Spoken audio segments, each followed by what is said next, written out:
Hello everyone, and a very warm welcome to the Q-Man channel.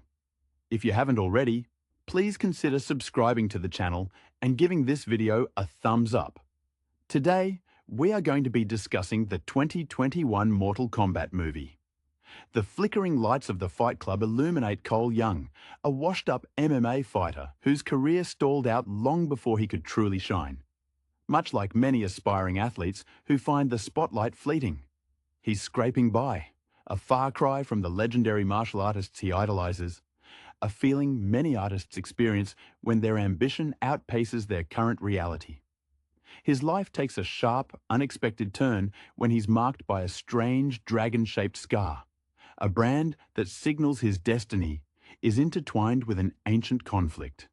Suddenly, this ordinary existence is shattered. He's pursued by Sub-Zero, a chilling warrior from the otherworldly realm of Outworld, whose icy discipline and deadly precision speak to a lifetime dedicated to a singular, often ruthless purpose. Cole, along with his wife and daughter, narrowly escapes this initial, brutal encounter. A flight mirroring the desperate scramble of an underdog, realizing the odds are impossibly stacked against him. His escape leads him to Sonya Blade, a fiercely dedicated Special Forces major whose unwavering commitment to her mission rivals the tenacity of any seasoned operative. Sonya too bears the mark, and together they seek out Jax, a hulking Special Forces operative whose powerful physique belies a deep, almost philosophical understanding of duty. Jax, like a blacksmith constantly refining his steel, has been pulled into this secret war.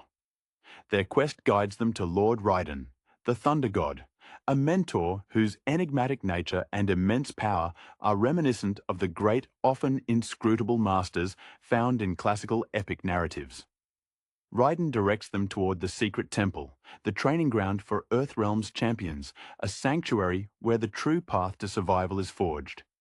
Here, Cole begins his true initiation, realizing his lineage is far grander than his humble beginnings suggested. He is descended from Hanzo Hasashi, the legendary Scorpion, a warrior whose fiery vengeance defines his very being. The training montage commences, a classic depiction of dedication and struggle. Cole struggles initially. His raw talent is undeniable, but his technique lacks the polish of experience. He spars with Black Dragon mercenary Kano, a cynical but highly skilled operative whose sharp wit often masks his own vulnerabilities. Sonya, ever focused, hones her combat skills, integrating her military training with the supernatural elements now surrounding her. Jax, grounded and powerful, offers a steady presence amidst the chaos of self-discovery. The true revelation comes when Cole finally confronts the legacy of his ancestor. Through visions, he connects with Scorpion, understanding the devastating loss that fueled his ancestors' eternal rage. This emotional core becomes Cole's key. He learns that true strength isn't just about mastering techniques like those taught by Liu Kang, the disciplined fire god in training, but about embracing one's heritage and finding inner fire. Shang Tsung, the sinister sorcerer ruling Outworld, watches impatiently. He needs Earthrealm's champions to lose the Mortal Kombat tournament, or rather, he needs the champion tournament to happen at all, as the rules have been circumvented by constant skirmishes, a political maneuver worthy of the most cunning diplomats. His enforcer, Goro, a monstrous four-armed brute whose physical dominance is legendary, is deployed to eliminate any remaining threats. The final confrontation is inevitable. Goro attacks the temple, a demonstration of raw, overwhelming power. Jax steps up, displaying his own incredible strength, a testament to years spent building his formidable physique. But even he is overwhelmed by Goro's brute force. The tide turns when Cole, finally channeling the spirit of Scorpion, manifests his arcana, a shimmering, fiery armor, and defeats the Shokan Prince, a victory that mirrors the moment an artist finally finds their authentic voice. With Goro vanquished, the stage is set for the true tournament, but Shang Tsung attempts a preemptive strike. Cole, Sonya, and Liu Kang confront the sorcerer and his remaining forces. The battle against Sub-Zero is personal. It's a clash between the icy control of Hanzo's ancient enemy and the fiery rebirth of his descendant. Cole, using the lessons learned and the spirit of Scorpion fully embraced, defeats Sub-Zero not just with skill, but with righteous fury, bringing a measure of peace to the spectral presence of his ancestor. In the aftermath, Earthrealm is safe, for now. Cole, no longer just an MMA fighter, but a true champion, looks toward the horizon. He has found his place, not as a mere echo of the past, but as the living embodiment of a legacy renewed, ready for the next challenge that may arise from the realms beyond. The weight of that dragon mark settled heavily on Cole Young's shoulders, a far more demanding audience than any packed arena he'd ever fought in. He carried the frustration of mediocrity, the sting of fights lost on points, or just shy of a defining knockout. And now that history was being rewritten by an ancient, mystical decree. When Sub-Zero first appeared, the cold emanating from him wasn't just temperature. It felt like the utter lack of passion, the chilling efficiency of a machine programmed only for termination. A stark contrast to the volatile, messy heat of Cole's own fighting spirit. Escaping felt less like tactical retreat and more like a sudden, terrified acceptance that his entire life, the mortgage payments, the struggling gym, was a meticulously constructed illusion about to be blown away by a blizzard. Sonya Blade moved with the clipped, sharp precision of someone who trusts only evidence and verifiable threat. Her focus, honed by years in the military deciphering ambiguities, was absolute. You could see the skepticism fighting with the undeniable reality of the supernatural in her eyes. A battle familiar to any scientist forced to confront magic. Jax, massive and solid, was the dependable anchor. His demeanor suggested a man who understood the sheer physical toll of existence, having built his body as meticulously as a sculptor carves granite, preparing for blows that no amount of physical training could truly anticipate. The journey to Raiden's temple was a collision of worlds. Raiden himself, often appearing detached, seemed burdened by centuries of watching Earthrealm teeter on the brink. His encouragement to Cole wasn't about technique initially. It was about heritage, a push toward a self-knowledge that Cole, focused only on the next paycheck fight, had never bothered to excavate. The temple, steeped in the scent of incense and old stone, was a place where ego withered quickly. Liu Kang, already steeped in the tenets of discipline and fire manipulation, moved with a graceful control that spoke of an almost monastic dedication, a quiet contrast to Cole's internal, chaotic yearning to be something. Kano was the necessary abrasive element in the crucible of training. His cynicism acted as a mirror, reflecting the absurdity of their situation, while simultaneously offering brutal, effective insights. He fought like a man who believed in nothing but immediate gratification, which, ironically, made his fighting style frustratingly unpredictable. Cole's early spars were disastrous, moments where his raw athleticism tripped over its own feet, unable to harness the deeper energy Raiden hinted at. It was the agony of the amateur trying to play against a master. The technique was missing the soul. The breakthrough moment, the connection with Hanzo Hasashi, wasn't just an informational download, it was an infusion of pure, defining emotion. Cole finally understood that Scorpion's rage wasn't mindless. It was the crystallized pain of ultimate violation. This realization allowed Cole to stop trying to fight like a hero and start fighting like himself, now augmented by the ancestral fire. When he channeled the arcana, it wasn't merely a light show. It felt like the shedding of old skin. The moment a writer finally finds the perfect, unassailable metaphor. When Goro descended, the fight was visceral, a pure display of primal superiority against the fledgling champion. Watching Jax engage, one saw not just muscle giving way, but the quiet heartbreak of a soldier realizing his conventional training, his lifetime of preparation, was simply insufficient against this level of mythic brutality. Cole's subsequent mastery over Goro felt earned precisely because he embraced the tragedy inherent in his ancestry rather than trying to sanitize it. He wasn't just winning a match, he was resolving an inherited trauma through spectacular, fiery catharsis. The final confrontation with Sub-Zero brought the narrative full circle. It was cold versus heat, stasis against dynamic change. Sub-Zero represented the sterile, unforgiving path of pure dedication without empathy, the kind of focused killer that haunts the edges of every ambitious career. Cole's victory was a declaration that a passion fueled by love and legacy, however messy, outlasts a duty driven by icy servitude.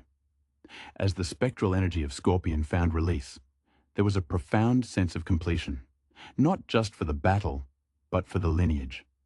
Cole walked away not just as a survivor, but as the recognized inheritor, the one who finally made the legend functional in the modern, dangerous world. The humid air of the hidden temple seemed thick with unfulfilled potential, a tangible atmosphere that pressed down on Cole Young. He felt the isolation keenly.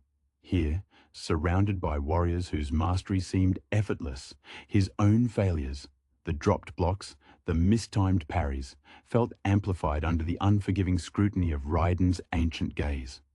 His early struggles were less about physical exhaustion and more about a deep, existential panic.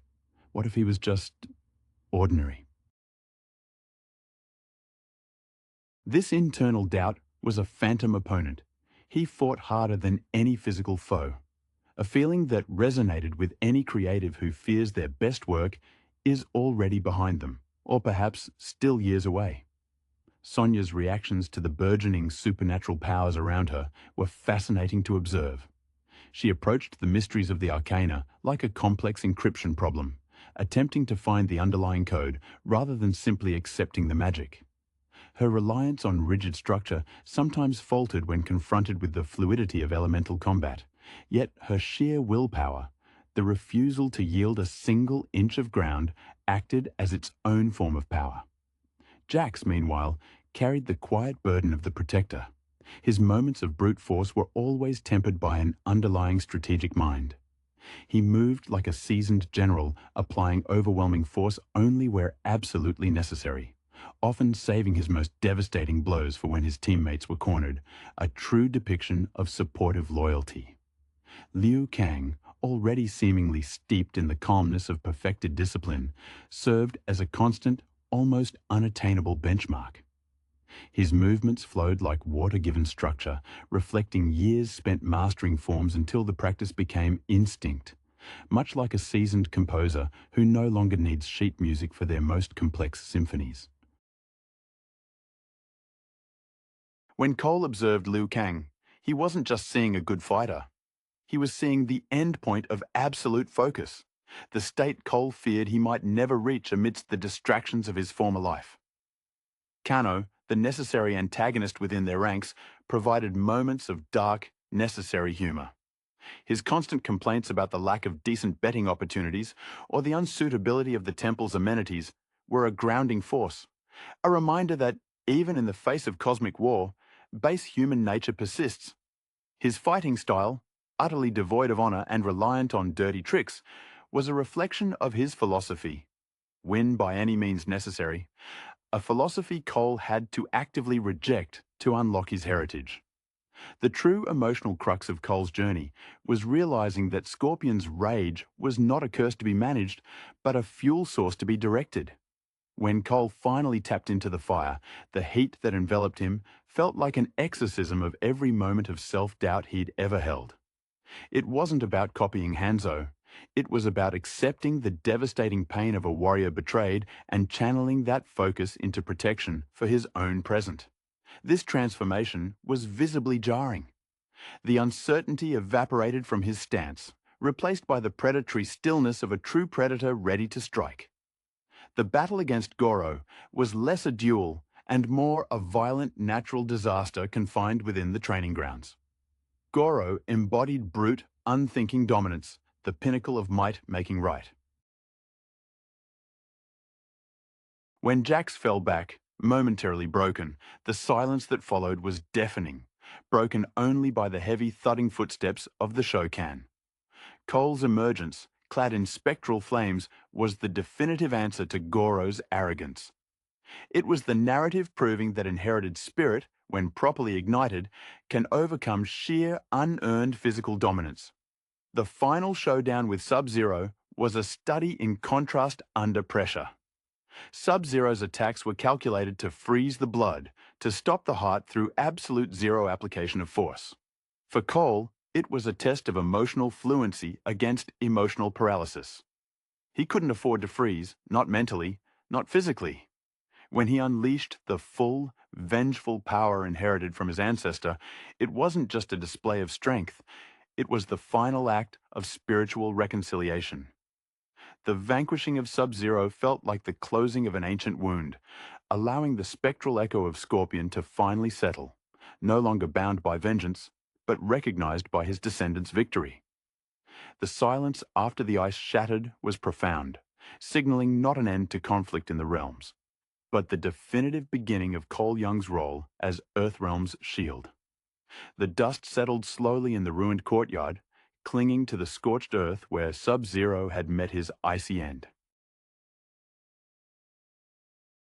Cole Young stood breathing heavily, the residual heat of the dragon fighting his body's natural cool-down, a sensation akin to an artist stepping back from a completed monumental work, unsure if the vision has truly translated onto the canvas. The raw power he had channeled left him feeling both drained and terrifyingly potent, the immediate adrenaline rush fading to reveal the stark responsibility now resting upon him. He looked towards Sonya and Jax, who watched him with a mixture of relief and renewed apprehension. They had survived the immediate threat, yes, but the victory felt temporary. A brief respite brought at enormous cost. Shang Tsung, ever the opportunist, had not been vanquished, merely repelled. His retreat was a calculated maneuver, not a defeat, leaving behind a sense of lingering menace, the way a masterful villain in a great play always exits stage left, promising a much grander entrance in the final act. This wasn't the end of the tournament. It was merely the successful defense of the preliminary ground. Raiden appeared then, his expression grim, confirming the precariousness of their situation. The rules had been bent almost to the breaking point, and Shang Tsung was already maneuvering to exploit any remaining loophole. Earthrealm's true champion had been revealed, but the real competition, the formal, binding tournament, had yet to commence under fair terms. Liu Kang, ever the picture of serene readiness, began organizing the surviving elements, his focus already shifting to the logistical needs of preparing for the next official clash.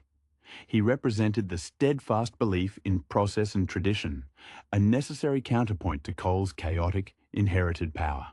Sonya, pragmatic as ever, was already analyzing the intelligence gathered, trying to map out Shang Tsung's next probable move, treating the sorcerer's machinations like enemy troop deployments. Jax, despite his wounds, was securing the perimeter, his inherent protective nature taking over, the warrior settling into the grim reality that this fight was now their permanent profession. Cole felt the weight of his ancestors not just as inspiration, but as expectation. He knew that this fire, this arcana, needed constant tending, lest it flare out or, worse, consume him entirely, turning him into the vengeful wraith he had just conquered. He understood now that his initial struggles weren't a failure of skill, but a failure to acknowledge the spiritual depth required of a true champion. He was no longer just fighting for a belt or a paycheck, he was fighting for the very integrity of his reality. The whispers of the realms beyond the temple gates, the chaotic, dangerous politics of Outworld, were now his burden. He had stepped onto the grand stage, exchanging the familiar roar of the crowd for the silent, demanding presence of destiny. The next engagement, wherever and whenever it occurred, would require more than just mastering the dragon's fire. It would demand strategy, alliance, and a willingness to look into the abyss of interdimensional warfare without blinking. The transition from the heat of battle to the cold calculus of strategy was jarring for Cole. He found himself observing his companions with a new intensity, recognizing that his individual, albeit fiery power, was only one component in a complex machine designed to save a realm. Sonya, when she reviewed the data on Shang Tsung's tactics, possessed the chilling focus of a cartographer mapping out hostile territory. Every report she compiled wasn't just information, it was a potential death trap for one of them. Her skepticism hadn't vanished, but it had been redirected. Now she was scrutinizing the very fabric of the supernatural rules, looking for the pressure points Shang Tsung inevitably left exposed. Jax, nursing his wounds, exhibited a quiet stoicism that spoke volumes. He wasn't just recovering his strength, he was reintegrating his battered body with his unwavering sense of duty, a process mirroring the slow, painful reconstruction of trust after a near-catastrophic failure. He offered Cole necessary grounding, often through simple, direct assessments of Cole's fighting style that cut through the mystical haze. "The fire's good, young blood," he might grunt, "but where's the setup? You can't just blast everything, you gotta control the engagement." Liu Kang, the living embodiment of measured ascent, became their unofficial spiritual advisor. His calm presence an antidote to Cole's lingering adrenaline jitters.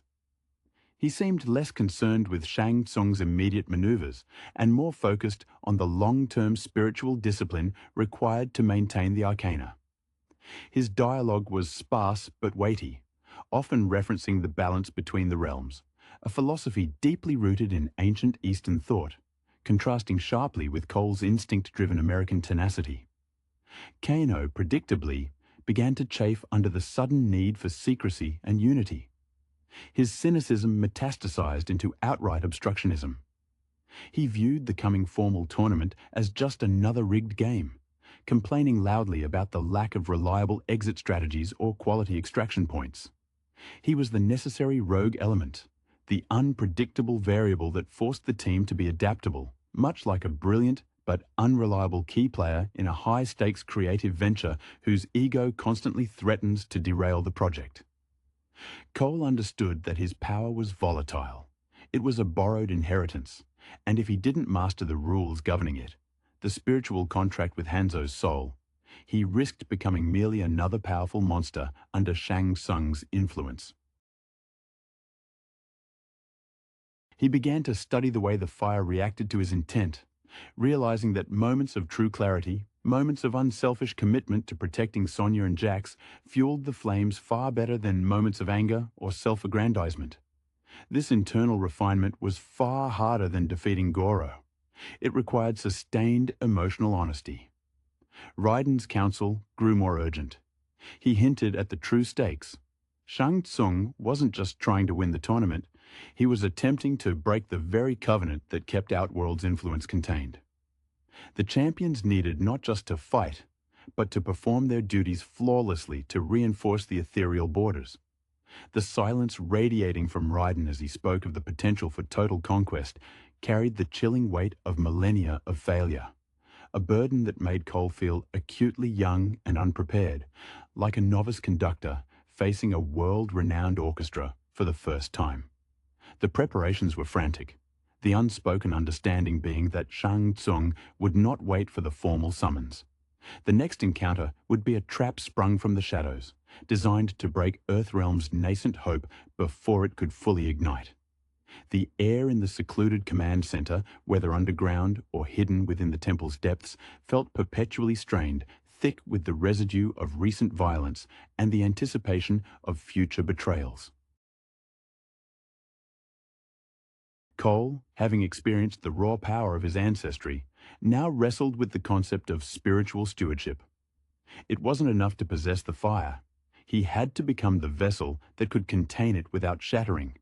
He found himself spending long, quiet hours attempting to meditate, trying to silence the incessant modern noise of his former life, the flashing camera bulbs, the shouting promoters, and listen for the deep, steady rhythm of Hanzo's legacy. This internal discipline was a stark contrast to the flashy aggression that had characterized his MMA career, where instant impact was prioritized over sustained presence. Sonia was deeply suspicious of Liu Kang's calm. While she respected his mastery, she couldn't reconcile the almost serene acceptance of fate she saw in him with the brutal reality of their impending conflict. She kept pressing Raiden for tactical advantages, treating the mystic rules of the tournament like an opponent's poorly documented playbook. She needed quantifiable metrics for supernatural threats. Her commitment, however, never wavered. She treated the defense of Earthrealm with the same intensity she would a critical hostage rescue operation, constantly mapping supply lines that didn't exist and escape routes that might be immediately vaporized. Jax, whose immense physical resilience was now being tested by deep-seated injuries, focused his energy on maintaining the morale of the smaller group. He acted as the team's reluctant elder statesman, offering wisdom not about ancient law, but about the human cost of dedication. His own career had been defined by unwavering service, and now he saw that service extending beyond terrestrial borders. There was a flicker of sadness in his eyes whenever he considered the families left behind. The realization that saving the world often means putting a permanent, invisible barrier between yourself and normalcy. Kano, of course, tried to exploit every perceived weakness. He actively looked for opportunities to undermine Liu Kang's spiritual authority or to steal any technological advantage Sonia managed to jury-rig. He saw the impending tournament as a massive opportunity for illicit side bets, viewing the fate of the world as merely the collateral for an enormous payoff. His lack of moral anchors made him frustratingly difficult to manage, yet there was a grudging recognition from Cole that Kano's sheer ruthlessness might be a necessary, albeit toxic, asset against the absolute evil of Shang Tsung. Raiden became increasingly withdrawn, burdened by the history he carried. He understood that Cole was the key, but he couldn't force the spiritual evolution. He only provided the context. Shang Tsung's ambition was not merely conquest, but the eradication of the very concept of human choice, replacing it with rigid, outworld servitude. This revelation hardened Cole's resolve. His past life had been about making choices in the cage. Now, he was fighting for the right of everyone to continue making choices freely. The dragon mark on his skin felt less like a brand of destiny and more like a contract of responsibility, forcing him to accelerate his growth past the speed of conventional mentorship. The silence before the next inevitable clash was pregnant with the knowledge that Shang Tsung would engineer the confrontation on his own corrupted terms. The sense of waiting, that gnawing quiet before the storm breaks, began to warp the very perception of time within the sanctuary. Cole found himself scrutinizing every shadow, every sound echoing through the ancient stone, half expecting Sub-Zero to phase through a wall, or perhaps Goro to simply materialize from thin air. Rules be damned. His focus on internalizing the arcana was relentless. He understood that the superficial ability to conjure flame was nothing compared to the sustained spiritual connection that Hanzo had maintained through sheer, enduring anguish. It was the difference between a flashbulb photograph and a living mural, one ephemeral, the other enduring. Sonia's skepticism transformed into meticulous counterplanning. She wasn't just tracking Shang Tsung, she was mapping the known boundaries of Outworld's interference, treating the dimensional rifts like breaches in a highly sophisticated defense grid. She trusted procedure above all else, and when procedure failed, she trusted Jax. Her exchanges with Raiden were tense. She viewed the Thunder God's mysticism as an unpredictable variable that needed to be accounted for in any tactical spreadsheet. She held the line, a bastion of observable reality against overwhelming fantasy, much like a seasoned engineer trying to stabilize a structure built on shifting sand. Jax, perpetually the anchor, bore his injuries not as weakness, but as necessary badges of engagement. When he moved, there was a conscious effort to conserve energy, a stark contrast to the explosive bursts of his past brawls. He saw Cole's transformation not with awe, but with critical assessment. "You got the spirit now, kid," he'd say, his voice a low rumble. "But spirit doesn't fix a snapped tendon, You got to be smarter than the fire.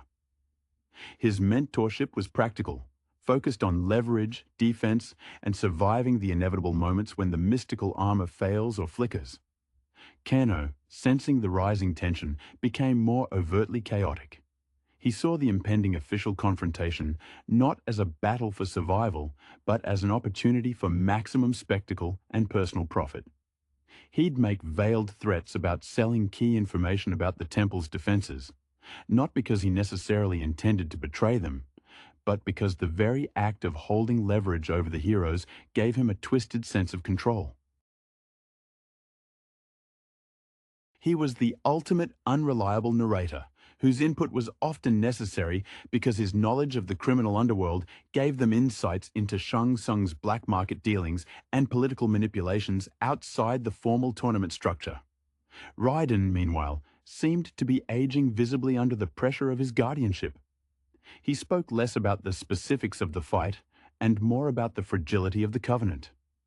He confided in Cole, in moments of stark clarity, that the spirit of Hanzo Hasashi was powerful enough to potentially shatter the link between Earthrealm and the mundane, turning Cole into a weapon too dangerous for even benevolent control. The weight of the past masters, the ones who had failed or fallen short, was heavy on his shoulders, lending an almost tragic air to his divine authority. He was managing an army of fragile hope against an enemy built on eternal malice. The group knew that Shang Tsung wouldn't adhere to any perceived timelines. His ambition demanded acceleration. Cole realized the next move would be one of calculated provocation, designed to draw them out prematurely, perhaps targeting one of their loved ones or exploiting the emotional ties they had forged. A classic psychological warfare tactic that his own past life as an MMA fighter, where personal slights often fueled bad decisions, was tragically familiar with. The calm was deceptive. They were already in the fight, waiting for the signal of the first overt, unprovoked strike from the realm of shadow and sorcery. The respite felt profoundly unnatural, like the deep hush that falls over a dense forest just before a catastrophic storm hits. Cole found himself constantly checking on his family, his protective instinct now magnified by the scope of the threat. Seeing his daughter's small face was a fierce reminder of what Shang Tsung truly sought to extinguish. Not just champions, but the possibility of a future, the simple right to existence without tyranny. This emotional grounding was what differentiated him from the vengeful ghost of his ancestor. Cole fought to preserve, not merely to avenge. He was beginning to understand that true mastery lay in sustaining the connection to love, the fuel that purified the ancestral fire. Sonya, having exhausted all conventional military strategies against the supernatural, focused her analytical mind on Raiden's limitations. She probed constantly, not out of disrespect, but out of a need to define the boundaries of their divine protection. She believed in visible, tangible support structures, and when Raiden spoke of ancient oaths, she treated them as international treaties that could be breached through clever diplomacy or overwhelming force. Her partnership with Jax became an unspoken synergy. She provided the reconnaissance and tactical overview, and he provided the immovable physical response when plans inevitably dissolved into chaos. Jax carried a subtle but pervasive exhaustion. The battle with Goro had taken a toll that transcended muscle tears. It was a reminder of his own mortality pressed against the immortal brutality of Outworld. He began to advise Cole less on fighting technique and more on endurance, how to manage pain, how to push past the point where the body screams surrender. His own military career had prepared him for attrition warfare, and he saw this inter-realm conflict as the ultimate test of attrition. He carried the quiet, heavy sorrow of knowing that his role might transition from active combatant to the rear guard, the one holding the line so others could escape. Kano, sensing the gravity tightening around them, became increasingly reckless in his attempts to destabilize the group. He delighted in pointing out the hypocrisy of fighting for freedom, while being subjugated to Raiden's ancient guidance. He saw freedom only as the ability to act without consequence. Yet, amidst his barbs, he occasionally let slip invaluable pieces of information. Perhaps a contact in the criminal networks of Outworld, or a warning about a specific magical ward Shang Tsung favoured. Moments where his self-serving nature inadvertently aligned with the greater good. He was the necessary chaotic element that kept the heroes from becoming too complacent or predictable. Raiden, seeing the emerging maturity in Cole and the unwavering loyalty in Sonya and Jax, seemed to allow a sliver of hope to crack through his eternal solemnity. He revealed more of the history of the tournament, not just as a series of fights, but as a spiritual mechanism designed to siphon off cosmic aggression. He admitted that past champions had focused too much on victory and not enough on embodying the spirit of Earthrealm, courage, resilience, and innovation, qualities Cole demonstrated in his desperate, messy fight against Goro. The Thunder God was preparing for the next phase, ensuring Cole understood that winning the formal matches was crucial, but maintaining moral superiority throughout was the actual defense of their realm. The tension now lay in waiting for Shang Tsung to make his move, knowing it would be designed to fracture their fragile unity through targeted psychological warfare, hitting them where their human attachments were strongest. The silence of anticipation began to breed its own form of exhaustion, a corrosive mental drain that tested the mettle of every champion more effectively than any direct assault. Cole felt the ancestral fire simmering beneath his skin, a constant warmth that both reassured and terrified him. He wasn't just training to fight, he was training to exist in a heightened state of readiness, a constant vigil that contrasted sharply with the on-off intensity of his former fighting career. He remembered the years spent in training camps, the structured intensity of preparation for a title shot. But this felt fundamentally different. The stakes were infinite, and the opponent possessed an almost infinite capacity for deception. Sonya, ever the meticulous strategist, started focusing on the logistical vulnerabilities of Shang Tsung's known strongholds. She wasn't just looking at combat schematics, she was applying military logistics to mystical infrastructure, trying to find the mundane weak point in the sorcerer's otherworldly power base. She treated the tournament as a protracted siege, believing that sustained pressure on the periphery would eventually force Shang Tsung into an unforced error. Her interactions with Raiden became less about questioning and more about cross-referencing. If the oath dictates X and Shang Tsung attempts Y, what is the known countermeasure based on prior historical precedent? Her reliance on evidence grounded the ethereal conflict in something tangible for the human members of the team. Jax, moving with deliberate caution, recognized that physical superiority alone would not win the final conflict. His time was increasingly spent building up defensive countermeasures, reinforcing the temple's weaker points with brute force modifications, essentially turning the sanctuary into a hardened military bunker. He spoke little of his own prowess, instead emphasizing the necessity of teamwork.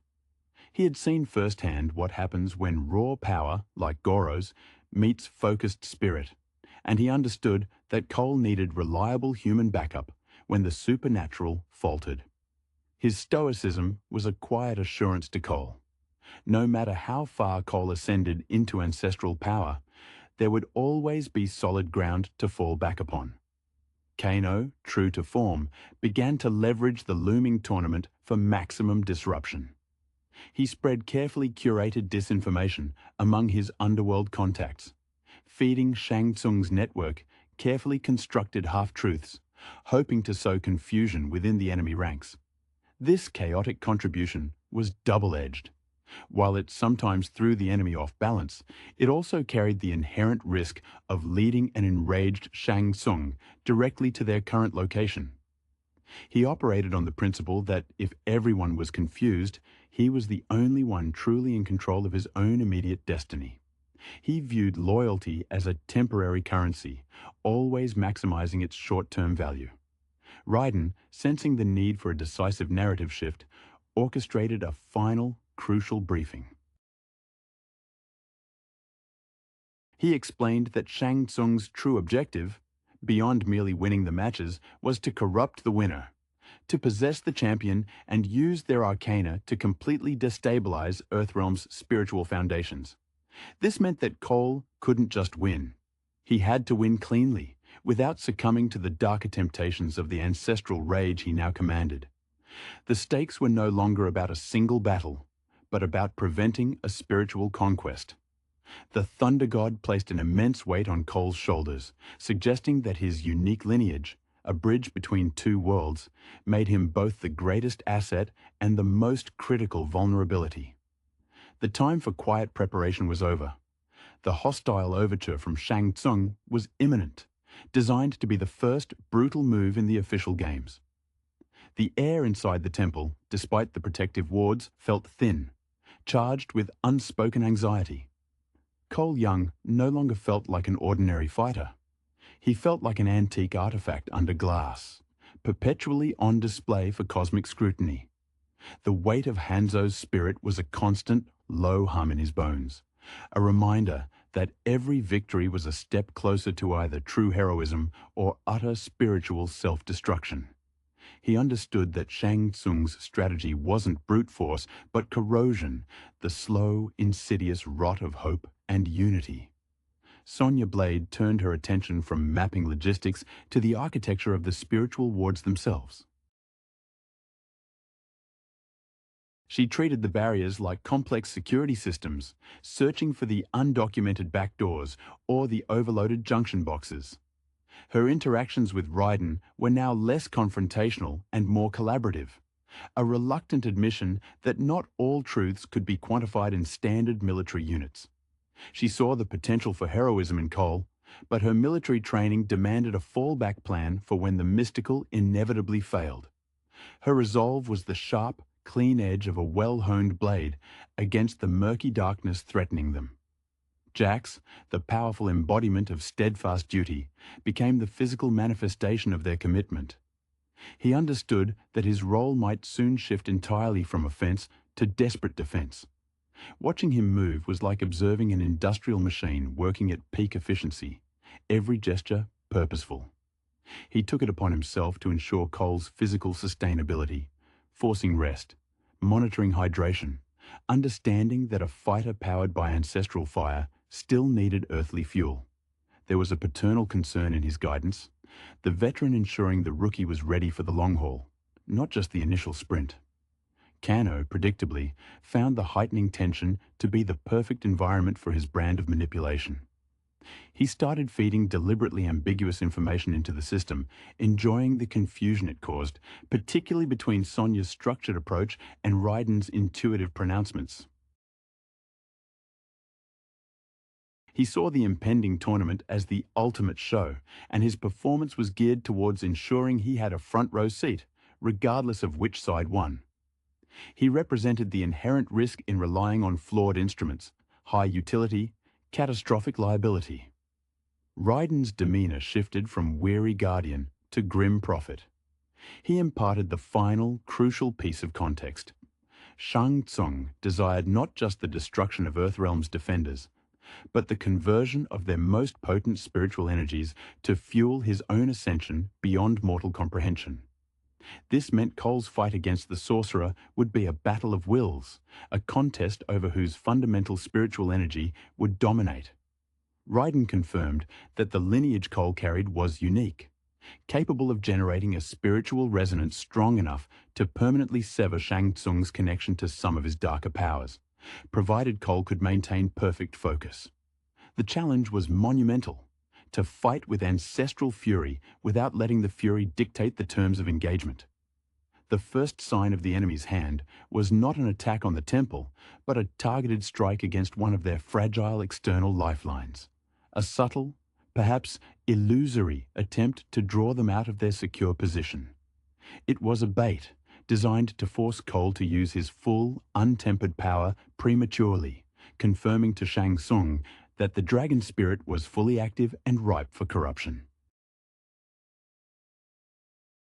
The team recognized the calculated nature of the provocation.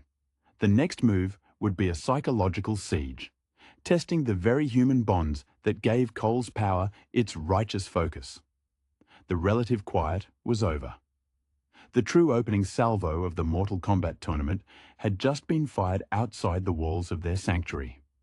The calculated provocation hit exactly where it was designed to, forcing a choice between rigorous defense and immediate emotional response. Cole felt the pull instantly, a phantom sense of distress emanating from the direction of his family, a siren call crafted by Shang Tsung's dark mastery. His instinct, honed by years of protecting his small circle, screamed to abandon the temple and rush into the perceived danger. It was the classic trap for the underdog hero, the moment where sentiment threatens to override strategy. He gripped his forearms, the dragon mark burning a cold, restrictive reminder against his skin. Sonya reacted with sharp, decisive authority, stepping between Cole and the exit. "Hold, young. That's the opening he wants. If we scatter now, we lose the only defensible position we have. Raiden, confirm this is a feint." Her voice was steel, cutting through the panic rising in Cole. She trusted in the physical integrity of their current location more than the reality of any distress signal. Her Special Forces training dictated that the objective remains the objective, regardless of external chaos. Jax moved to physically support Sonya's stance, placing himself beside her, a silent declaration of unified resistance against Cole's impulse. He understood the feeling of being utterly desperate to protect something external, having felt that pressure throughout his own decorated career. "She's right, Cole. You are the weapon now. A weapon doesn't run off its leash. We break formation, we lose the war before the first match even starts." His imposing presence was a physical anchor, grounding Cole's volatile energy. Liu Kang observed the internal struggle with quiet, detached empathy. He spoke softly, his voice barely audible above the rising tension in the air. "The essence of fire is control, Cole. Scorpion's rage was pure destruction. Your lineage demands directed purpose. If you chase shadows, the fire consumes the hand that holds it." His words reinforced the spiritual necessity of remaining disciplined, painting the choice not as cowardice, but as supreme tactical control. Kano, conversely, reveled in the potential breakdown. He leaned against a stone pillar, an amused smirk plastered across his face. "Look at the hero struggling with his feelings. Honestly, Cole, run, go see your family. I'll cover the rear. Maybe I can sell Shang Tsung a map to the seller on the way out." His cynical commentary was a grating irritant, yet it served to snap Cole back to the present reality. Kano needed them to stay together because scattering meant losing their protection and his own immediate future earnings. Raiden stepped forward, his eyes glowing faintly with contained energy. He confirmed Sonya's assessment with a grave nod. "The threat is an illusion woven from Outworld's dark arts, designed to drain your arcana through overuse or distraction. Shang Tsung seeks to weaken the vessel before he can claim it. We hold position. We force him to break the rules of the tournament overtly, making his treachery plain to any neutral observer that might be watching the cosmic proceedings." This confirmation validated the team's unified, if painful, decision to stay put. Cole took a deep, shuddering breath, the spectral fire receding slightly under the application of pure, focused will. He nodded curtly, the gesture heavy with the realization that true heroism often meant enduring the agonizing necessity of inaction. He had faced down Goro's might, but resisting the emotional manipulation of a sorcerer proved to be the more profound and more human test of his championship. They settled into a tense watch, knowing that Shang Tsung, denied his easy victory, would now pivot to a more direct, undeniable violation of the sacred structure of the Mortal Kombat contest. The waiting was over. The formal conflict was about to be forced upon them on their terms, or perhaps on Shang Tsung's terms, but without their yielding ground. The 2021 iteration of Mortal Kombat, directed by Simon McQuarrie, arrives not merely as another adaptation of the long-running video game franchise, but as a conscious attempt to recapture the raw, visceral energy that characterized its 1995 predecessor while delivering the graphic fidelity modern audiences expect from a major action spectacle. The film centers its narrative firmly on the concept of the tournament, the ancient mandate requiring champions to defend Earthrealm from Outworld, yet it wisely grounds the mythology through the eyes of a new, relatable protagonist, Cole Young, a washed-up MMA fighter whose very existence is intrinsically linked to the impending conflict. Cole Young, portrayed by Lewis Tan, serves as the audience surrogate, a man burdened by a legacy he doesn't understand. His journey from struggling athlete, taking fixed fights to keep food on the table, mirrors the classic hero's call to adventure, albeit wrapped in the iconography of forgotten bloodlines. This grounding choice is crucial.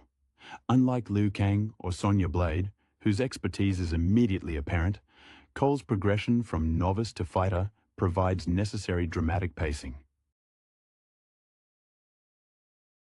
We watch him stumble into the secret world, learn the meaning of the dragon mark etched onto his chest, and begin the arduous process of mastering the powers inherent to his ancestry.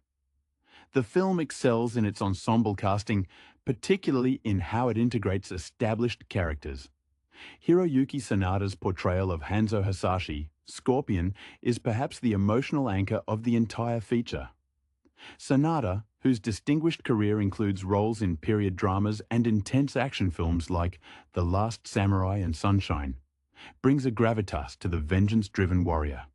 His prologue sequence is stunningly effective, establishing the tragedy of the Hasashi clan in a brutal, emotionally resonant manner that sets the standard for the film's violence and stakes. His silent intensity contrasts effectively with the more boisterous personalities of the other fighters. Subtlety is often abandoned in favor of spectacle, which is arguably the film's strength given the source material. The action sequences are deliberately over the top, fulfilling the promise of the game's fatality mechanics. The fights are not just choreographed martial arts displays. They are brutal executions of power. Sub-Zero, played by Joe Taslim, whose background in martial arts is well established, embodies the chilling, implacable threat of Outworld. His ice-based powers are utilized with a chilling precision that makes him a truly menacing antagonist, often functioning less as a traditional villain and more as a force of nature, executing Shang Tsung's will. Mechanically, the film struggles slightly in balancing its massive roster. Characters like Kano, performed by Josh Lawson with an almost distracting, crude comedic energy, inject necessary levity, but occasionally pull focus from the more serious arcs. Kano's role as the cynical mercenary who bridges the gap between Earthrealm champions and the mission provides exposition through irreverence, a necessary narrative tool when introducing complex lore like arcana powers. Sonya Blade, played by Jessica McNamee, is depicted as a hardened Special Forces operative whose pursuit of the conspiracy leads her directly into the fray, emphasizing her commitment to duty over the mythological aspects initially. The narrative structure is fundamentally a training montage sequence leading into a final battle, a classic structure that sometimes feels rushed due to the sheer number of necessary introductions. We see characters like Jax, Mekad Brooks, and Liu Kang, Ludi Lin, established quickly within their roles, their martial prowess accepted rather than earned on screen in the context of the central plot arc. Liu Kang, as the spiritual counterpoint to Cole's reluctant hero, fulfills the traditional Shaolin monk role, representing the purity of the martial way, a contrast to Cole's street-fighting pragmatism. Ultimately, Mortal Kombat 2021 functions as a successful translation of video game adrenaline into cinematic bloodletting. It understands that fans crave the spectacle of impossible powers meeting impossible feats of martial arts, prioritizing visceral payoff over deep thematic exploration. The film embraces its inherent ridiculousness, the concept of needing to win a tournament through literal superpowered brawling, and commits fully to the violence required to earn its R rating. It is a loud, colorful, and often surprisingly emotionally effective action film that understands its legacy, demands spectacle, and respect for the iconic finishing moves that defined a generation of arcade gaming. The film's dedication to showcasing the brutality inherent in the source material resonates deeply because the violence feels consequential even when it borders on the absurd. This is where the characterization of the antagonists becomes particularly sharp. Shang Tsung, while serving primarily as a puppet master from afar, embodies the calculated ancient corruption that plagues the Mortal Kombat system. His mere presence on screen signals impending treachery, a quality that contrasts starkly with the immediate, direct threats posed by Sub-Zero and Goro.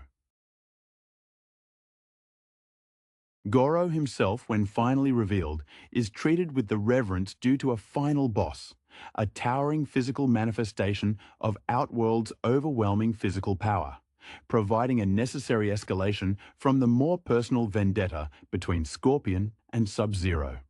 The emotional core, however, remains tethered to Hanzo's tragedy. His spectral presence as Scorpion acts as a supernatural conscience for the Earthrealm fighters, a constant reminder of the cost of failure. Sanada ensures that Scorpion's fury is not just plot motivation, but a palpable aura. Every time he appears, the temperature of the scene seems to drop. This spectral Avenger arc feels lifted directly from the most dramatic aspects of samurai cinema, where honor and revenge are the only currencies that matter. Cole Young's emotional arc, while less nuanced than Hanzo's, hinges on his connection to this lineage. The discovery that his family line has been protecting the secret of the tournament for generations gives his MMA background an unforeseen depth. Lewis Tan manages to convey the frustration of a fighter hitting a ceiling, only to discover the true ceiling of his potential lies in unlocking an inner magical potential. His initial confusion and slight arrogance give way to genuine fear, which is essential for the audience to track his development during the training sequences under Lord Raiden, voiced with appropriate, aloof mystery. The training sequences themselves, while necessarily abbreviated, focus sharply on the activation of arcana, the manifestation of one's inner power. This is where the film deviates most significantly from pure martial arts and embraces its fantasy elements. Sonya's arcana, for instance, reflects her disciplined, tactical mind, while Cole's manifests as latent dragon energy, a visual promise of the power he must ultimately wield. This mechanism allows the film to handwave the instant mastery of impossible skills by framing them as innate, unlocked attributes rather than skills learned from scratch in the span of a few days. It's a narrative sleight of hand necessary to get the major characters into their final costumes and ready for the climax. The film's greatest triumph, and potential weakness for non-fans, lies in its relentless forward momentum toward the final fatality-laden showdowns. There is little breathing room for extensive character introspection once the tournament proper begins. The narrative functions as a highly efficient delivery system for fan service, meticulously checking off the requisite character introductions and signature moves. The final confrontation, while messy in its multi-pronged attack structure, delivers on the promise of the title. It is indeed Mortal Kombat, loud, shocking, and utterly committed to its gruesome, glorious premise. The commitment to spectacle over slow-burn development is most apparent in the portrayal of Sonya Blade and Jax. Jessica McNamee's Sonya is aggressively competent, embodying the no-nonsense soldier trope often seen in military action pictures, yet her initial skepticism regarding the mystical nature of the tournament provides a necessary grounding element against Raiden's cryptic guidance. Her desperation to prove the reality of the threat, an urgency born from her professional duty, makes her a compelling foil to the more mythologically inclined Liu Kang. Similarly, Jax, whose imposing physical presence is amplified by Mechad Brooks's strong bearing, serves as the pragmatic muscle. His characterization leans into the protective older brother archetype, fiercely loyal to Sonya and deeply suspicious of anything that smacks of otherworldly involvement, emphasizing the terrestrial stakes of the conflict even as cosmic forces collide. Kano, however, remains the film's most volatile element. Josh Lawson's commitment to the character's abrasive, self-serving nature often results in scenes that feel disconnected from the central drama. Yet his function as the necessary betrayer is executed flawlessly. His vulgar, world-weary commentary cuts through the solemnity of the ancient oaths and dragon curses, providing a darkly comedic mirror to the hero's earnestness. His betrayal is not a surprising narrative twist, but an expected event, a necessary friction point that allows the genuine bonds between Cole, Sonya, and Jax to solidify under pressure. The visual representation of his arcana, a glowing, technologically enhanced heart, is a perfect marriage of the franchise's martial arts roots with its more bizarre, often cyberpunk-adjacent leanings. The emotional texture achieved by Sanada's performance as Scorpion warrants further emphasis because it anchors the film's darker motivations. Hanzo's grief is not passive. It fuels every single action he takes, transforming the conflict from a defense of Earthrealm into a deeply personal crusade against Sub-Zero. This singular focus prevents Scorpion from being merely another powerful fighter. He is a representation of eternal suffering weaponized. When he finally confronts Sub-Zero, the clash is less about political control of realms and more about exorcising a decade-spanning wound. The scene where he fully embraces his spectral form, complete with the iconic chained kunai, feels earned not through training montages, but through the sheer weight of his established trauma. Cole Young's maturation arc, though fast-tracked by the tournament structure, culminates effectively because the audience witnesses him shed the skin of the failed athlete. His final moments of unlocking his full dragon power are visually spectacular, tapping into the inherent visual language of superhero origins. But they feel justified because they are triggered by a moment of desperate, selfless defense of his family and allies. He doesn't just learn to fight. He accepts the mantle of guardianship. This transition from an ordinary man struggling with crippling debt and professional insecurity to the inheritor of a sacred duty provides the necessary emotional catharsis, even if the pacing of that growth feels artificially accelerated by the ticking clock of the Mortal Kombat mandate. The film, in essence, uses established fighter archetypes as shorthand to deliver an experience built almost entirely on kinetic energy and visual shorthand recognizable to franchise devotees. The film's success in delivering a satisfying action experience hinges significantly on its visual palette and sound design, which work in tandem to elevate the often straightforward narrative beats. The costume design, for instance, avoids the perceived campiness of some earlier video game adaptations, instead opting for practical, grounded interpretations of iconic fighting gear. Sub-Zero's armor, sleek and almost tactical, emphasizes his cold, mechanical efficiency, while Liu Kang's traditional robes offer a visual representation of discipline and purity.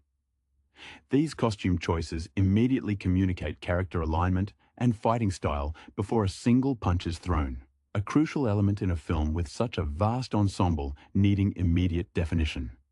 The soundscape deserves particular note. The impact of every blow, every shard of ice shattering, and every spectral roar possesses a heavy, deliberate weight. This emphasis on tactile sound design ensures that even the most supernatural attacks feel grounded in physical reality, reinforcing the film's commitment to visceral realism within its high fantasy framework. When Scorpion unleashes his "get over here" cry, it's not just a quoted line, it's a guttural sound effect charged with historical rage, making the signature weapon's deployment a true moment of earned terror. Raiden's role as the ethereal mentor, played by Tadanobu Asano, is intentionally kept distant and cryptic. Asano portrays the god of thunder less as a traditional wise master and more as an annoyed celestial bureaucrat enforcing ancient, immutable rules. This deliberate lack of immediate emotional accessibility keeps the audience aligned with Cole and Sonya's confusion regarding the mythology, preventing the narrative from becoming too exposition-heavy. Raiden exists to set boundaries and occasionally intervene with overwhelming force, functioning as the ultimate safety net and plot device when the human champions inevitably face insurmountable odds against Outworld's best. The film ultimately positions itself as a preamble, a highly successful, action-packed introduction to the world rather than a self-contained epic.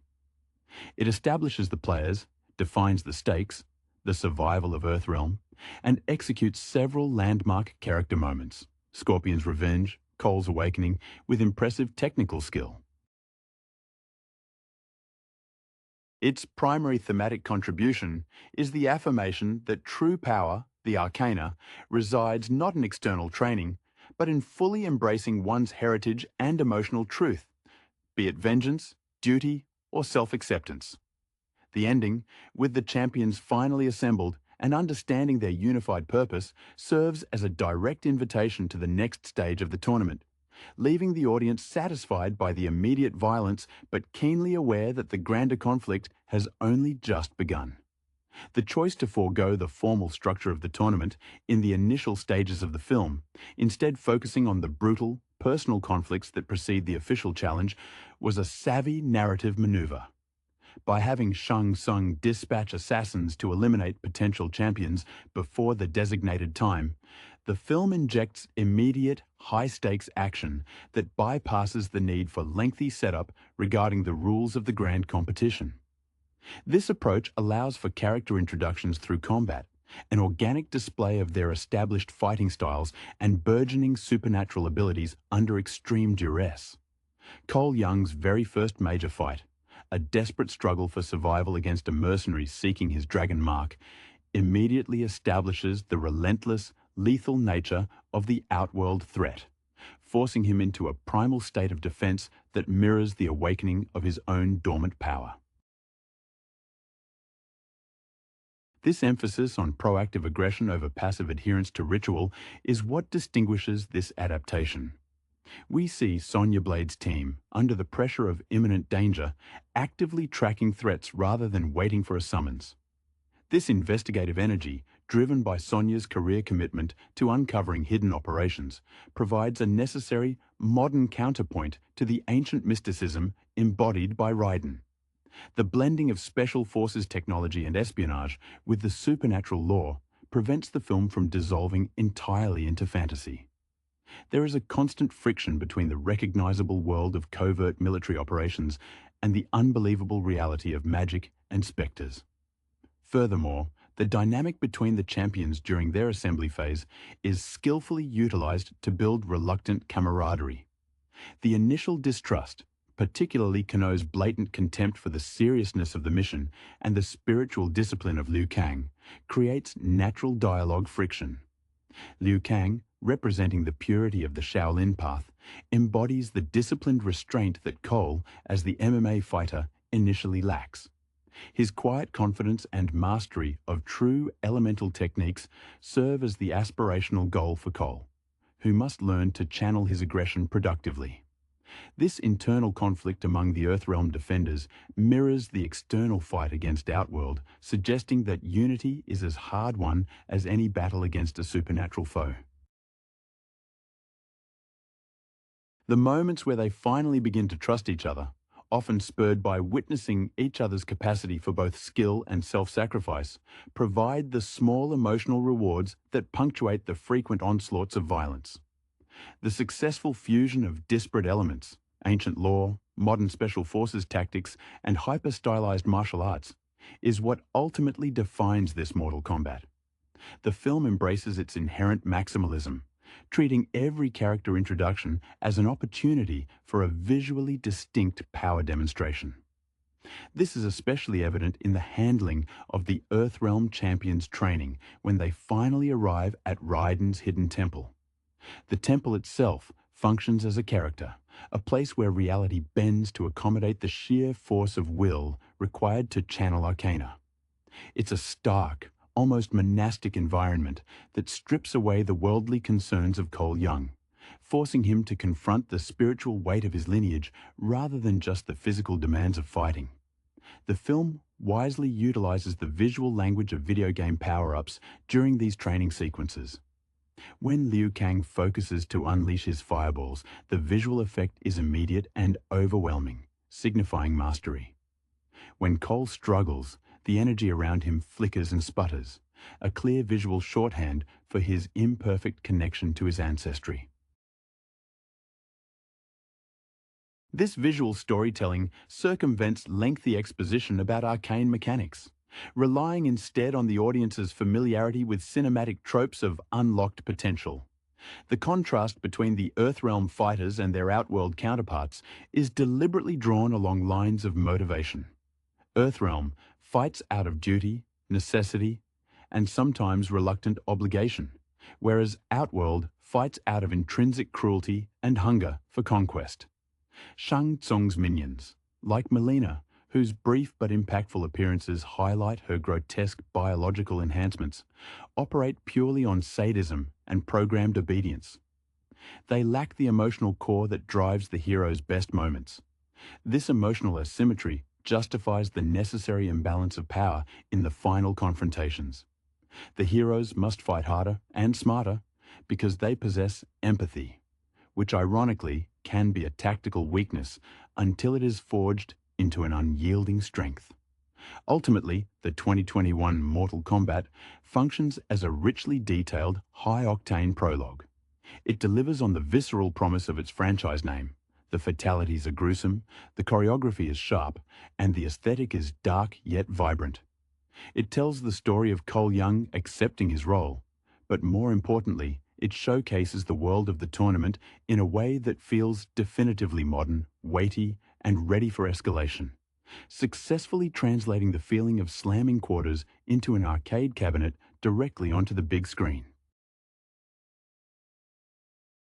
The success of this adaptation hinges on its willingness to commit fully to the spectacle, even when that commitment means leaning into the inherent absurdity of superpowered beings fighting to the death. This maximalist approach is best exemplified in the execution of the fatalities, which are treated not as mere finishing moves, but as essential narrative punctuation marks signaling the complete obliteration of an opponent and the irrevocable passage into higher stakes. The film understands that for longtime fans, these gruesome conclusions are the very currency of the franchise, and their relatively early and frequent appearance serves to immediately elevate the threat level far beyond that of a typical martial arts film. The film smartly positions Cole Young as the necessary bridge between the audience and the established lore figures like Jax and Sonya. While Jax and Sonya are highly competent professionals whose commitment to physical conditioning is evident in the raw power Makard Brooks and Jessica McNamee bring to their roles, Cole begins from a place of relatable inadequacy. His initial inability to summon his arcana reflects a common anxiety, the fear that one is fundamentally unprepared for the challenges life inevitably throws at them. This resonates powerfully against the backdrop of characters like Liu Kang, who represent innate or perfectly honed skill. Cole's journey is about finding the latent power buried beneath personal failure, a narrative thread far more accessible than simply witnessing established masters excel. Hiroyuki Sanada's portrayal of Scorpion remains the emotional bedrock, functioning almost as a supernatural Greek chorus of vengeance. His few, exquisitely choreographed appearances punctuate the narrative, each one carrying the weight of the clan's destruction. The recurring motif of his spectral rage serves as a constant, grim reminder to the Earthrealm defenders that their casual approach to training will result in the same fate that befell the Hasashi clan. This level of sustained, targeted grief, rare in ensemble action pieces, gives the climax a deeply personal underpinning beyond the geopolitical struggle for realm dominance. Even the introduction of Lord Raiden, who remains aloof and demanding, adds to the film's unique atmosphere. Tadanobu Asano captures the essence of an ancient, weary deity who has seen countless tournaments and champions rise and fall. His impatience with the champion's initial incompetence suggests that for him, this tournament is an inconvenient, recurring bureaucratic nightmare rather than an epic spiritual quest. This grounded cynicism, contrasted with the fervent belief of Liu Kang, helps modulate the high fantasy elements, ensuring that the world feels governed by immutable, often frustrating, cosmic laws rather than simple plot convenience. The film, therefore, functions as a spectacular initiation rite, successfully immersing the viewer in a world where ancestral destiny and brutal physical confrontation are inextricably linked. The film's dedication to immediate, high-impact action necessitated a streamlined approach to character psychology, which is most evident in the rapid onboarding of the Earthrealm champions. Characters are largely defined by their established fighting archetypes and the visual manifestation of their arcana, functioning almost as living representations of their preferred combat style. Liu Kang, the disciplined warrior, embodies the traditional hero's unwavering focus, his internal fire matching the external power he wields. His spiritual purity acts as a narrative foil to the chaotic, street-level pragmatism of Cole Young, highlighting the internal ideological struggle within Earthrealm's defense forces. Is victory achieved through ancient spiritualism or modern tenacity? This efficient characterization allows the focus to remain squarely on the kinetic interplay between opponents. The choreography skillfully marries the distinct disciplines of the actors. One can perceive the subtle influences of Louis Tan's MMA background, contrasting with the pure, high-flying strikes favored by Ludi Lin's Liu Kang. These moments of stylistic juxtaposition are what provide the visual texture to the fight scenes, ensuring that even when supernatural elements dominate, the foundation remains rooted in discernible martial artistry, paying homage to the technical skill required in the source material. Furthermore, the film expertly uses recurring antagonists to maintain tension even during the training segments. Sub-Zero is not merely an obstacle, he is a consistent, chilling spectre representing the immediate and overwhelming superiority of Outworld's forces. His cold, relentless pursuit ensures that the audience never settles into the false comfort of a standard training montage. Each appearance is a stark reminder that the tournament, when it finally arrives, may be a formalized contest, but the war is already being fought with fatal consequences. This proactive threat management elevates the stakes beyond the contractual obligations of the competition itself. The resolution of the Scorpion and Sub-Zero conflict, while immensely satisfying visually and emotionally for fans of the saga, serves a dual narrative purpose. It resolves Hanzo's primary arc of vengeance, simultaneously removing a massively powerful, emotionally complex character from the board just before the main tournament begins.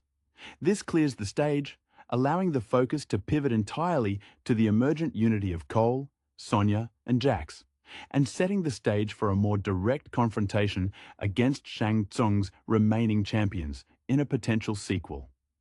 The film masterfully uses established tragedy to fuel immediate catharsis, clearing the narrative path for the new hero's inevitable rise.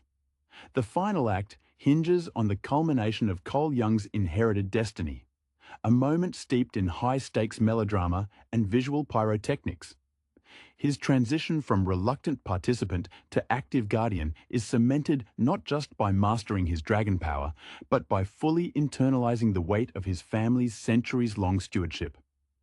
This awakening is framed with the kind of bombastic, prolonged visual display common to superhero origin stories, yet it feels earned because the preceding narrative has consistently emphasized the lethal stakes for his immediate circle: Sonya, Jax, and the newly cemented bonds with Liu Kang. The visual representation of his fully realized dragon armor and energized strikes provides the necessary screen presence to stand against the formidable might of Outworld's champions. The orchestration of the final confrontation is deliberately complex, weaving together several simultaneous battles to showcase the breadth of the newly formed Earthrealm team. This layered approach avoids having a single, drawn-out duel, instead favoring a chaotic ensemble piece where each character gets a moment to deploy their fully realized arcana. Liu Kang's commitment to his martial discipline is proven in his disciplined engagement, while Sonya and Jax utilize their tactical synergy, finally trusting in the supernatural element they initially struggled to accept. Their teamwork signifies the acceptance that in this world, brute force must be tempered by specialized power. Shang Tsung's role in the climax serves primarily as the architect of the chaos, rather than a direct physical threat to the fully powered heroes. His presence is felt through his manipulative power and his sudden, jarring attempts to intervene when the established order is broken. His ability to absorb souls, visually depicted with a sickening drain on his victims, reinforces his role as the ultimate corrupting force, a representation of power gained through parasitic means, directly opposed to the power earned through lineage and will displayed by Cole. The film rightly positions him as the mastermind to be defeated in a future installment, leaving the immediate climax focused on dispatching his champion enforcers. Mortal Kombat 2021 ultimately succeeds by functioning as a spectacular table setter. It sacrifices deep psychological exploration for immediate, satisfying fan service and kinetic action, a trade-off that pays dividends for viewers seeking faithful translation of arcade intensity. The film closes not with a sense of final victory, but with a renewed understanding of the eternal nature of the conflict. The surviving champions are no longer disparate individuals stumbling into a secret war. They are a cohesive, albeit begrudgingly formed, defensive line, primed and prepared for the official tournament that the film initially skirted. This calculated ending ensures that the appetite for the next phase of the battle remains high, confirming the film as a successful, brutal, and visually arresting foundation for a continuing saga. The film's narrative efficiency, while resulting in a brisk pace, means that the emotional weight of certain character sacrifices is slightly minimized in the rush toward the next confrontation. The departure of significant figures like Jax, whose initial injury serves as a stark warning about the physical toll of engaging outworld powerhouses, functions more as a catalyst for the others' resolve than as a deep personal tragedy for the audience to fully process. His temporary removal from the field forces Cole and Sonya to step into roles of increased responsibility, illustrating the theme that loss breeds growth in this harsh environment. This mirrors the necessary pruning of elements required to focus the narrative energy on Cole's ultimate acceptance of the Dragon legacy. The sheer visual contrast between the environments further supports the thematic division between the realms. The gritty, almost claustrophobic urban settings where Cole and Sonya begin their investigations sharply juxtapose with the ethereal, ancient majesty of Raiden's temple, and subsequently the desolate, menacing landscapes of Outworld hinted at during the final sequences. These visual shifts underline the vastness of the world the heroes are suddenly forced to inhabit, moving from everyday survival to cosmic stakes with jarring speed. The cinematography consistently favors deep shadows and saturated colors, creating a distinct aesthetic that feels both contemporary in its slickness and true to the dark fantasy roots of the games. The film leaves a strong impression of the untapped potential lingering in the surviving heroes. Cole, having tapped into his lineage, now carries the burden of being Earth Realm's true active champion, a role he fought hard to avoid. His final gaze suggests a man who has shed his former anxieties, but inherited profound responsibilities. Similarly, Liu Kang, having fought with conviction, seems to have found a new level of self-assurance, moving past being a mere student to a proven protector. The film frames the surviving trio not as victorious heroes who have won the war, but as warriors who have survived the opening skirmishes, forged in shared trauma and newly aware of the true terrifying scale of the threat Shang Tsung represents.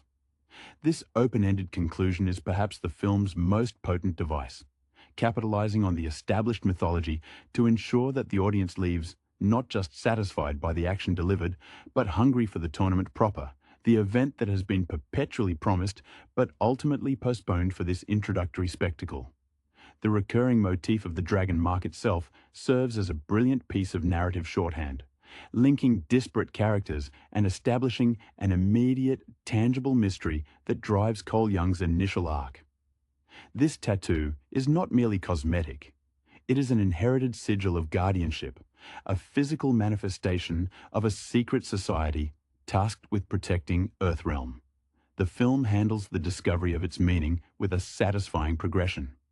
First, it is a source of annoyance and confusion for Cole, then a target for assassins, and finally, the key to unlocking his inherent power, the Arcana.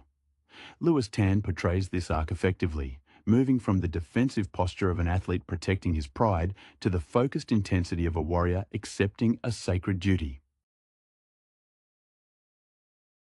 His MMA background informs his initial, scrappy fighting style.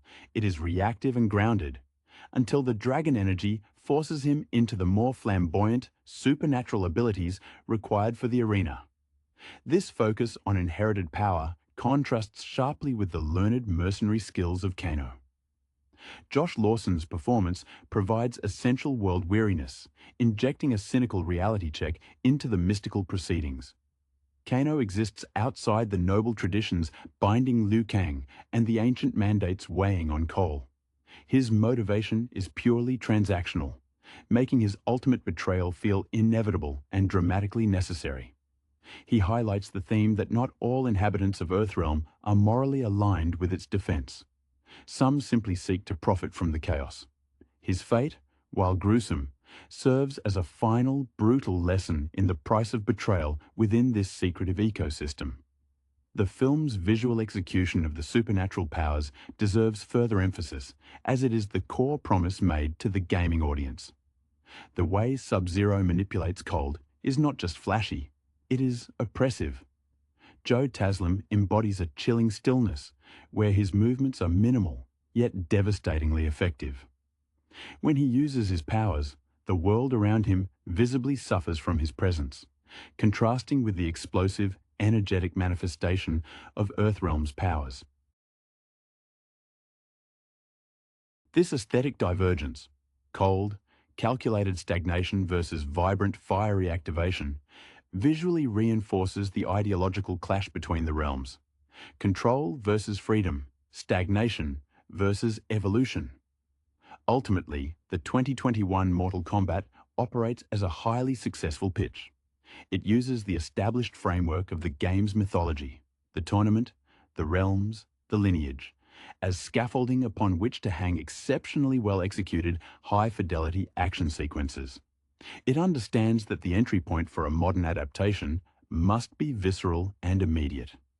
By prioritizing the spectacle of the signature battles and delivering on the promise of graphic violence, Simon McQuarrie carved out a space for this iteration, making it feel less like a retread and more like the definitive cinematic introduction to the brutality that fans have long awaited. The lingering tension at the end isn't about plot threads left dangling, but about the anticipation of witnessing these newly empowered heroes finally adhering to the formal rules of the tournament itself. The film's reliance on established character archetypes while sacrificing deep psychological nuance proves highly effective in streamlining the emotional arcs for maximum impact during the condensed runtime. This efficiency is most visible in the portrayal of Sonya Blade's specialized role within the team.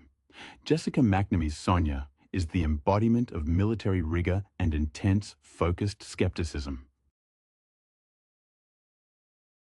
Her disbelief in the metaphysical is not a weakness, but a necessary anchor to reality. She approaches Outworld's threats as an intelligence problem to be solved through superior tactics and firepower, only reluctantly submitting to the reality of Arcana.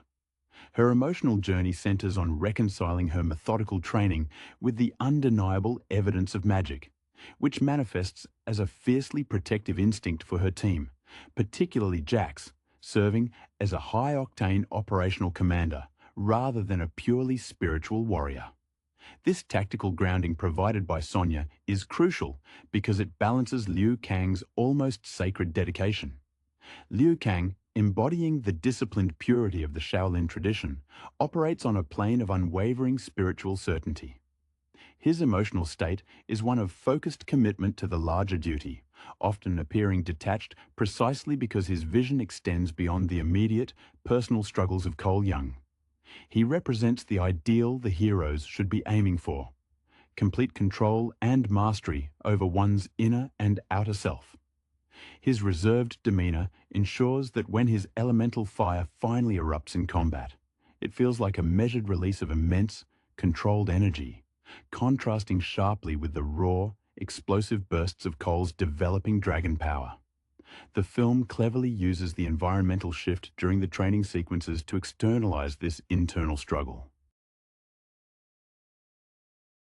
The journey to Raiden's hidden sanctuary is portrayed as a disorienting passage